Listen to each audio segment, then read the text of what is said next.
avec Yann Chabna. L'anglais Andy Good et l'italien Luciano Arquera retenus en sélection pour le tournoi Destination. C'est donc cet homme, Fabrice Estebanez, qui s'installe au poste de demi d'ouverture au sein de l'équipe bréviste.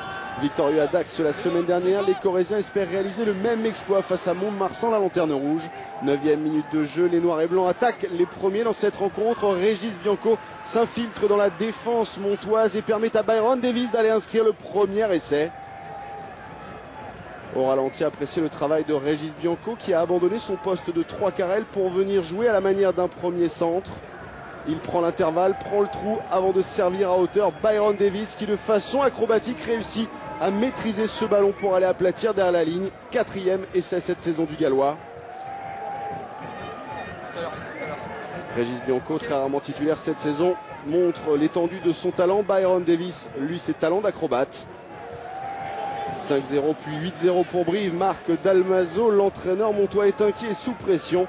Damien Clerc lui ramène un peu de sérénité dans les rangs montois, il réussit une pénalité à la demi-heure de jeu, mais Byron Davis lui maintient l'écart. 11-3 pour Brive, c'est le score à la mi-temps. Les supporters montois continuent d'y croire et ils ont bien raison, car en retour des vestiaires, les montois se montrent beaucoup plus dangereux et décident enfin d'attaquer, à l'image ici de Benjamin Turiès. L'arrière montois a déchiré le rideau défensif, il est repris à quelques mètres seulement de la ligne. Heureusement, Lionel Dutil est là pour poursuivre l'action. Sa passe est bonne pour Seigno qui transmet ensuite à Julien Tastet. Mais malheureusement, le 3e in-centre échappe ce ballon. Énorme déception évidemment dans les rangs montois. Un essai manqué qui pourrait coûter très cher Hollandais. Plus accrocheur mais en manque de réussite. Anthony Classen lui manque de soutien. Le 3e ligne bréviste ici se blesse à la réception de cette touche. La cheville droite du 3e ligne sud-africain se tord. Bilan du staff médical, au minimum 2 semaines de repos. Anthony Classen sera donc absent à Brive pour la réception dans 2 semaines de Bayonne. Un coup dur qui semble fragiliser les brivistes en fin de match. Beaucoup trop de ballons tombés, beaucoup trop d'actions malmenées. La défense montoise alors a tout loisir de se replacer. Nous sommes à l'entrée des 22 mètres. Brive a un bon ballon à jouer. Il est écarté par Estebanez, mais la passe d'Alix Pofam laisse Damien Clerc s'en emparer. Plein d'opportunisme, le 3 carrel montois s'est saisi de ce ballon et pique un sprint sur plus de 60 mètres. Personne ne peut reprendre Damien Clerc qui inscrit ici son 3e essai de la saison.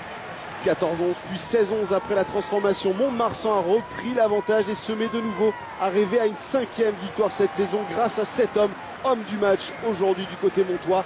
Damien Clerc, auteur de tous les points de son équipe. C'est lui donc qui vient sur cette interception inscrire l'essai qui relance Mont-de-Marsan. Christophe Lossuc sur son banc semble dépité. Brive est en train de laisser échapper une victoire qui lui tendait les bras. Mais Mont-de-Marsan se met à la faute en fin de rencontre. Mignard est prié de regagner le banc. Mont-de-Marsan jouera donc à 14 jusqu'à la fin de la rencontre. Brive alors sent qu'il a un bon coup à jouer et pourquoi pas arracher en toute fin de match la victoire. Après le bon travail des avants, Liam Davis va se saisir de ce ballon. Il écarte pour Jonathan Pellissier. Crochet intérieur du demi d'ouverture qui aplatit entre les perches.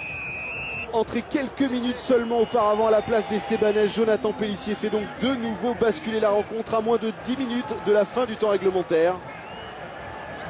16 partout et 18-16 pour Brive après la transformation. Le score n'évoluera plus. Hugo Mola et le staff briviste peuvent exulter sur le banc de touche. 4e victoire de suite pour Brive qui l'emporte donc 18-16. Second succès de suite à l'extérieur pour des Corésiens plus que jamais en course pour l'Europe. Sortie mouvementée en revanche pour monsieur Hadj Bachir. Les supporters montois n'ont pas apprécié son arbitrage. Ils sont surtout déçus de voir Mont-de-Marsan subir une 6e défaite à domicile, la 3e de suite après Montpellier et Bayonne. Que l'on n'aime pas voir ces images donc et cette sortie houleuse de monsieur Hadj Bachir avec la 2e victoire de Brive.